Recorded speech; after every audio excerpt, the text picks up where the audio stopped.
নমস্কার, নিশাচুরি কথার আরও একটি নতুন পর্বে আপনাকে স্বাগত। আজকের নিবেদন হেমেন্দ্র কুমার রায়ের লেখা কে। গল্প পাঠে উজ্জ্বল, অন্যান্য চরিত্রে সন্টু, বিক্রম এবং পাপিয়া। শুরু হচ্ছে কে।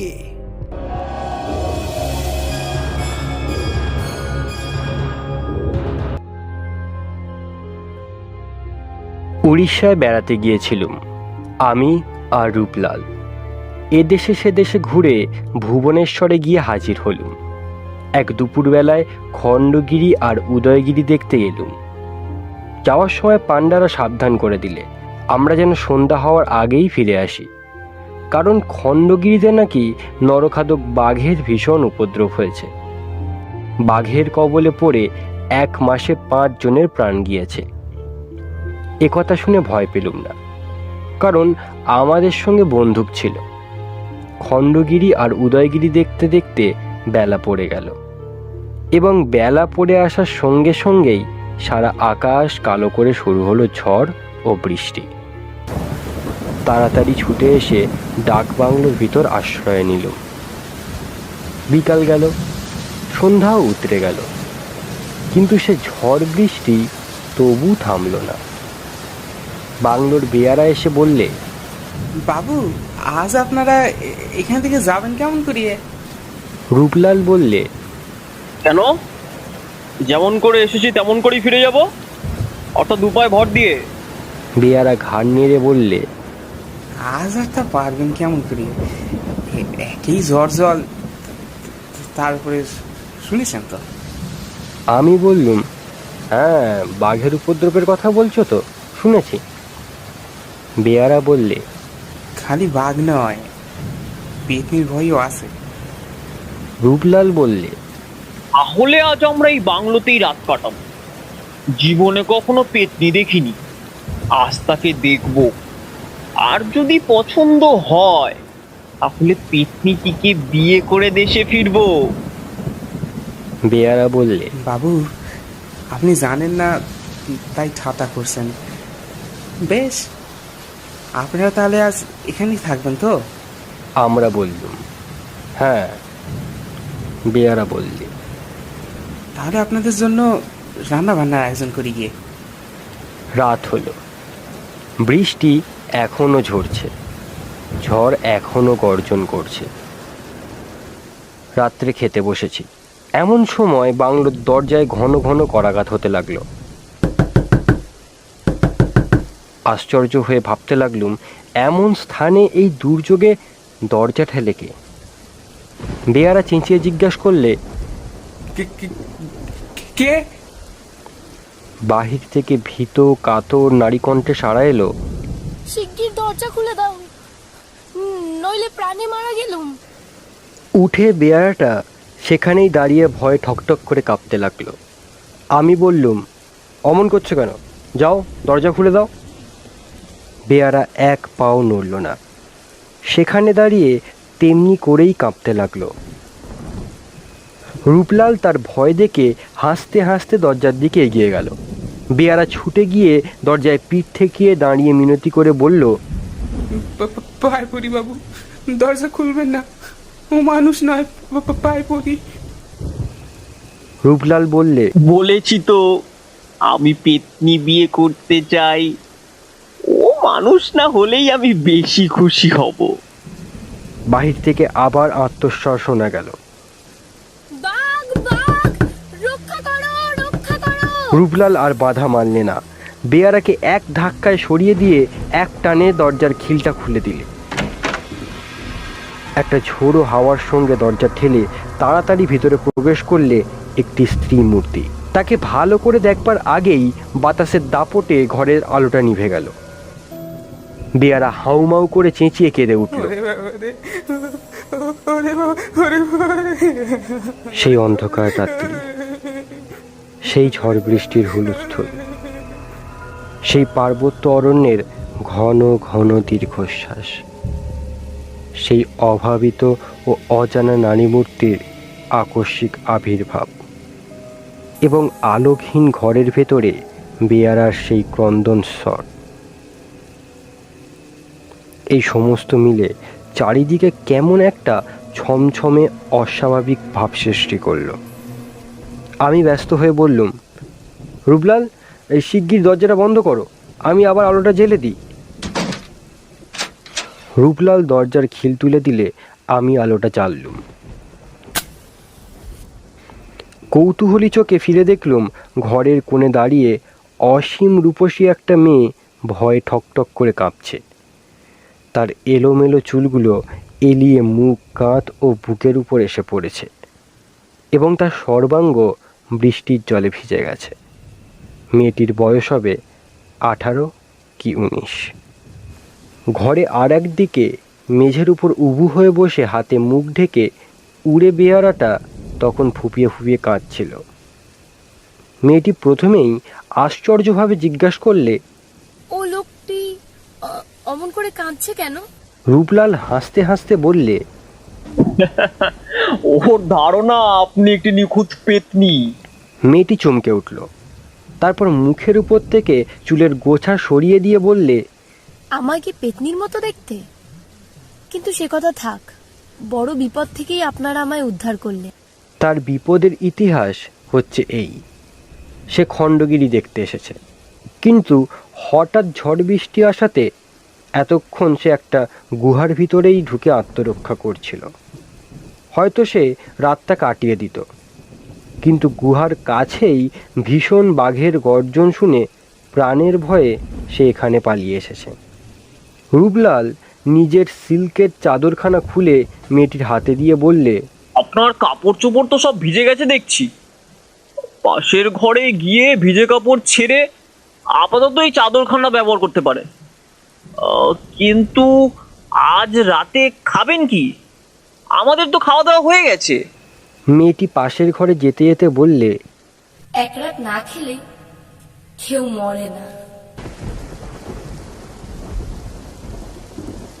আমি ও রূপলাল আলোর শিখাটা খুব কমিয়ে দিয়ে শুয়ে পড়লুম। বন্দুকটাকেও শুয়ে রাখলুম ঠিক আমাদের মাঝে। শুয়ে শুয়ে শুনতে লাগলুম বন জঙ্গলের ওপরে পাহাড়ের বৃষ্টিবালার অশ্রান্ত নৃত্য নূপুর ধ্বনি। রূপলাল আমার কানের কাছে মুখ এনে বললে, আচ্ছা ভাই, ওই মেয়েটির ইতিহাস কি তোমার কাছে একটু উদ্ভট বলে মনে হলো না? আমি বললুম, কেন? রূপলাল বললে, ও মেয়েটি কে? ওর কি কোনো অভিভাবক নেই? অত বড় মেয়েকে কেউ কি একলা এই বিদেশে ছেড়ে দেয়? ওর কপালে সিঁদুর নেই, গায়ে একখানা গয়না নেই। ও সবই যেন কেমন রহস্যময়। আমি পাশ ফিরে শুয়ে বললুম, ওসব বাজে কথা ভেবে তুমি মাথা গরম করতে থাকো, ততক্ষণে আমি একটু ঘুমিয়ে নিই। আমার যখন বেশ তন্দ্রা আসছে তখন আমি শুনলাম রূপলাল আপন মনে বলছে, কোন সুন্দরী মেয়ে, কিন্তু ওর চোখ দুটো কি তীক্ষ্ণ। ওর চোখ দুটো যেন ওর নিজের চোখ নয়, যেন কোনো হিংস্র জন্তুর চোখ। কতক্ষণ ঘুমিয়েছিলুম জানি না, হঠাৎ কি একটা অস্বস্তির ভাব নিয়ে আমি ধড়মড় করে জেগে উঠলুম। তারপর চোখ খুলেই যে দৃশ্য দেখলুম সারা জীবনে কোনো দিনও তা ভুলব না। এ ঘর থেকে পাশের ঘরে যাওয়ার দরজার দিকে পেছন করে মাটির উপর স্থিরভাবে বসে আছে একটা প্রকাণ্ড বাঘ। আমার বুকের গতি হঠাৎ যেন থেমে গেল। অত্যন্ত আড়ষ্টভাবে স্তম্ভিত নেত্রে বাঘটার দিকে তাকিয়ে রইলুম। সেও তাকিয়ে রইল আমার দিকে। এইভাবে কিছুক্ষণ কেটে গেল। ইতিমধ্যে অল্পে অল্পে হাত সরিয়ে পাশের বন্দুকটা আমি চেপে ধরলুম। বাঘটা আস্তে আস্তে উঠে দাঁড়ালো, তারপর হঠাৎ হেঁট হয়ে পড়লো লাফ মারবার জন্য। চোখের নিমিষে আমিও বন্দুক নিয়ে উঠে বসলুম এবং তাকে লক্ষ্য করে গুলি ছুড়লুম। একটা উল্টো ডিগবাজি খেয়ে বাঘটা পাশের ঘরে গিয়ে পড়ে অন্ধকারে মিলিয়ে গেল। সঙ্গে সঙ্গে স্ত্রীকণ্ঠে বারবার ভীষণ আর্তনাদ, দরাম করে একটা দরজা খোলার শব্দ, দ্রুত পদধ্বনি, তারপরে সব আবার স্তব্ধ। বন্দুক হাতে করে অভিভূতের মতো বিছানার উপরে বসে রইলুম। রূপলাল জেগে বিছানার উপর থেকে নিচে লাফিয়ে পড়ে উদ্ভ্রান্তের মতো বলে উঠল, চেঁচা চলো মন করে, হ্যাঁ? কে কে বন্ধু ছুড়লে? আমি বললুম, বাঘ বাঘ, এখন ও ঘরে গিয়ে ঢুকেছে, ও সেই মেয়েটি চিৎকার করছে। সর্বনাশ, বাঘ বোধহয় তাকেই ধরেছে। বলতে বলতে বেঘে রূপলাল পাশের ঘরে গিয়ে ঢুকলো। আমিও বন্দুক আর লণ্ঠনটা নিয়ে তার সঙ্গে ছুটলাম। পাশের ঘরে কেউ নেই, খালি একটা খোলা দরজা দিয়ে হু হু করে জোলো হাওয়া আসছে। রূপলাল বেদনা বিদীর্ণ স্বরে বলল, আর কোনো আশা নেই। অভাবিশেষটায় সেই বাঘের কবলেই পড়ল। কিন্তু বাঘ এখানে এলো কেমন করে? রূপলালের কথায় কোনো জবাব দিলুম না। আমি তখন একটা অন্য ব্যাপার সবিস্ময় লক্ষ্য করছিলাম। ঘরের ভিতর দিয়ে এক টানা রক্তের রেখা বাইরের দিকে সোজা চলে গিয়েছে। পরে পরে একখানা করে রক্তাক্ত পায়ের ছাপ, মানুষের পা। সবিস্ময়ে বললুম, দেখো দেখো রূপলাল, কি আশ্চর্য ব্যাপার। রূপলাল অনেকক্ষণ সেই দিকে তাকিয়ে আড়ষ্ট হয়ে দাঁড়িয়ে রইল। তারপর থেমে ধীরে ধীরে বলল, কোনো বাঘের পায়ের দাগ নেই কেন? এই পায়ের দাগগুলো দেখে মনে হয় যেন কোনো মানুষের একখানা পা আহত হয়েছে, আর সেই আহত পায়ের রক্ত ছড়াতে ছড়াতে সে এ ঘর থেকে হেঁটে বাইরে বেরিয়ে গিয়েছে।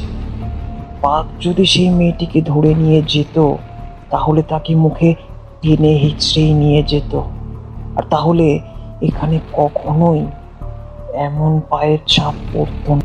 সেই রক্তের দাগ ধরে আমরা বাইরে বেরিয়ে গেলুম। এবারে দেখলুম কাদার ওপর দিয়ে একজোড়া মানুষের পায়ের ছাপ বরাবর বনের দিকে চলে গিয়েছে। রূপলাল মাথা নেড়ে বললে, তুমি ঘুমের ঘরের স্বপ্ন দেখেছো নিশ্চয়ই। সেই মেয়েটি আবার পালিয়েছে। বাঘটা কিছু এখানে আসেনি।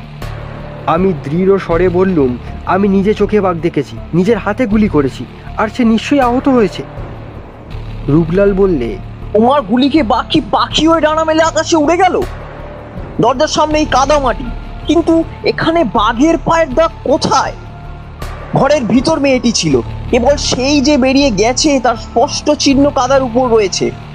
কোনো বাঘ ঘর থেকে বেরোয়নি। আমার বোধ হয় তোমার গুলিতে সেই মেয়েটি আহত হয়ে পালিয়ে গেছে। হঠাৎ একটি বিচিত্র সম্ভাবনা আমার মাথার ভেতরে জেগে উঠল।